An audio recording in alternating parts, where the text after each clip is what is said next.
Dans cette vidéo, on va faire une dissection d'un cœur réel du mouton.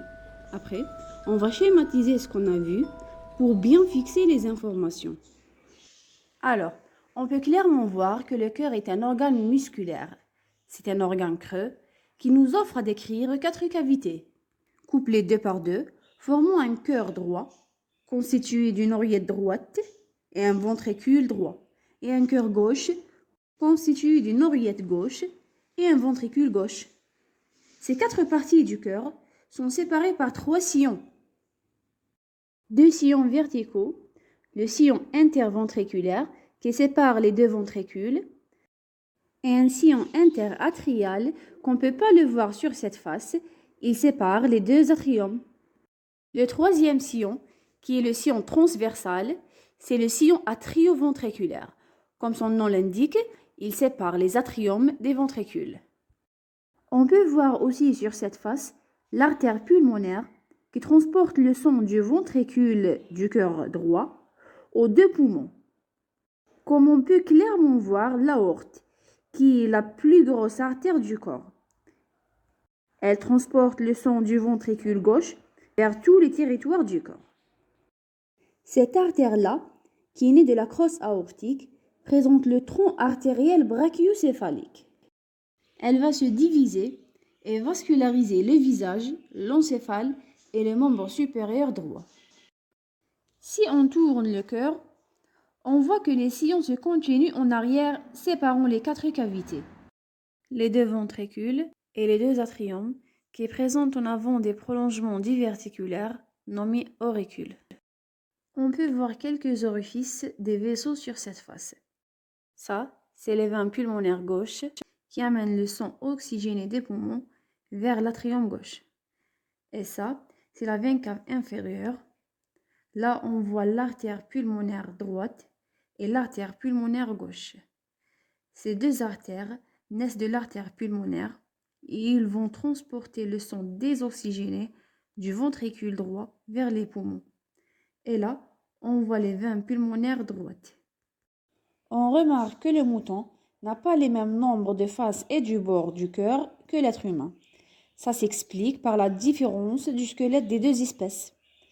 Alors, ce qu'on va faire maintenant, c'est situer le cœur dans le corps humain, puis on va schématiser ce qu'on a vu jusqu'à maintenant avant de passer à la dissection et la configuration interne. D'abord, dans le corps humain, on trouve le cœur au niveau de la cavité thoracique dans le médiastin antérieur selon la division classique. Le cœur est situé derrière le sternum et décalé légèrement sur la gauche. Son grand axe est dirigé en avant, à gauche et un peu en bas. La projection cardiaque représente des points sur la paroi thoracique qui tracent le contour du cœur. Donc, on peut représenter 4 bords. Le bord supérieur qui passe par les 2e espaces intercostaux droit et gauche. Le bord gauche qui passe du bord inférieur du 2e espace intercostal au 5e espace intercostal gauche. Le bord inférieur du 5e espace intercostal gauche au 6e cartilage costal droit. Le bord droit du 6e cartilage costal au bord supérieur du 3e espace intercostal droit. On peut décrire au cœur 3 faces, une antérieure ou sternocostale, une inférieure ou diaphragmatique, presque plane, repose sur le diaphragme, et une latérale gauche ou pulmonaire. On commence par la face sternocostale. Elle est convexe, elle présente à décrire 2 segments, un ventriculaire en avant et un atrial en arrière. Le segment ventriculaire lui-même nous offre à décrire 2 zones. Une zone artérielle, occupée par l'orifice aortique en arrière et à droite, et l'orifice de l'artère pulmonaire en avant et à gauche. Et une zone ventriculaire, divisée par le sillon interventriculaire antérieur en ventricule gauche étroit et ventricule droit large. Pour le segment atrial, on trouve qu'il contient des prolongements diverticulaires des atriums, qui sont les auricules. Un auricule droit et un auricule gauche. La face latérale gauche. Elle est séparée de la face inférieure par le bord postérolatéral gauche et de la face antérieure par le bord antérolatéral gauche. Cette face est aussi divisée en deux segments par le sillon atrioventriculaire.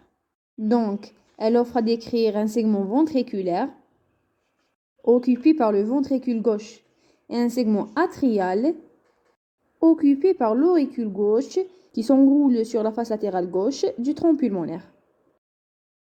On passe maintenant à la face inférieure ou diaphragmatique. Elle contient aussi un segment ventriculaire divisé par le prolongement postérieur des sillons interventriculaires en ventricule droit, large, et ventricule gauche, étroit, et un segment atrial rétréci, séparé du segment ventriculaire par le sillon atrioventriculaire. Ce segment lui-même est divisé en atrium droit, occupé par l'orifice de la veine cave inférieure, et un atrium gauche.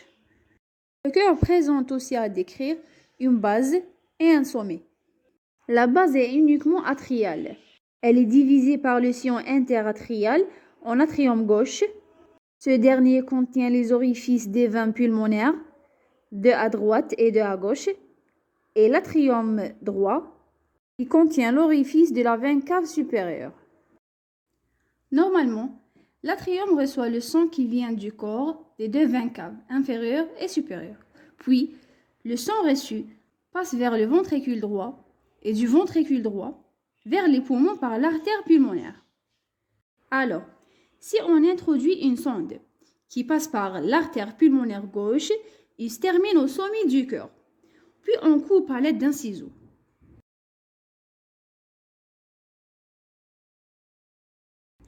Après, on fait passer cette même sonde par le ventricule droit vers l'oreillette droite.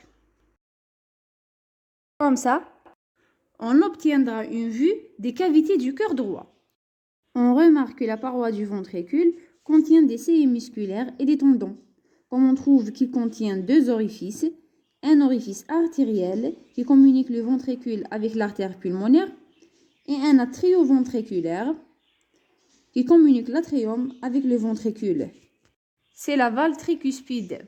Elle est constituée d'un anneau fibreux lié avec des cordages tendineux à des piliers musculaires. Concernant l'atrium droit, on remarque que la paroi est constituée d'un réseau de colonnes charnues. Passons à notre schéma pour simplifier les structures qu'on a vues. Donc, le cœur droit est constitué d'un atrium droit et un ventricule droit. L'atrium droit a la forme d'un cube avec 6 parois.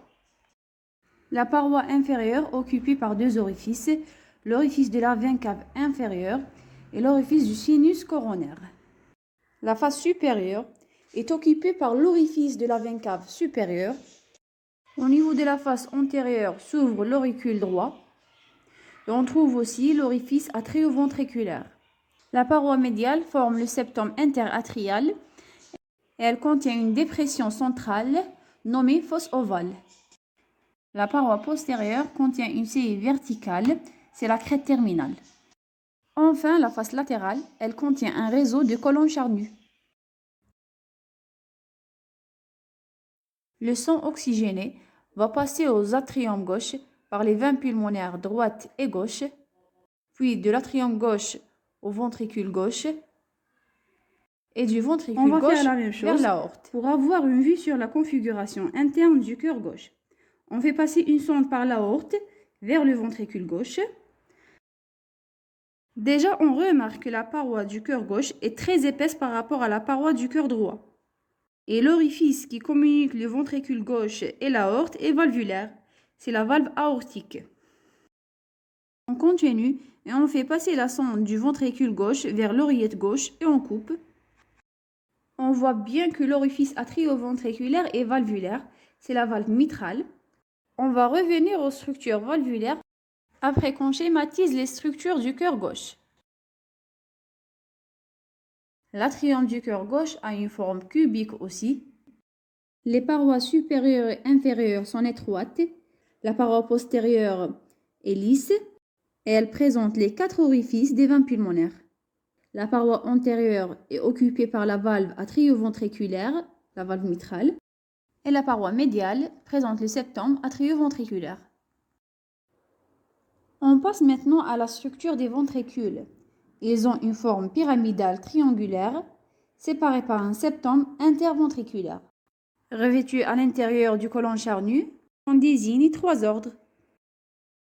Le premier ordre est de forme conique, avec une base d'insertion ventriculaire et un sommet libre qui s'attache à des cordages tendineux des valves. Les colonnes charnues du deuxième ordre sont adhérentes à ces deux extrémités. Et le troisième ordre présente une simple saillie de la paroi. Le cœur présente 4 valves. Le rôle de ces derniers est d'empêcher le sang de passer dans la mauvaise direction. On trouve la valve mitrale, nommée aussi bicuspide, parce qu'elle est composée de 2 feuillets. Elle relie l'oreillette gauche au ventricule gauche. On trouve aussi la valve tricuspide, qui est composée de 3 feuillets. Elle relie l'oreillette droite au ventricule droit. Il y a aussi la valve aortique. Cette dernière est composée de 3 feuillets. Elle relie l'aorte au ventricule gauche. Enfin, il y a la valve pulmonaire qui fait passer le sang du ventricule droit dans l'artère pulmonaire.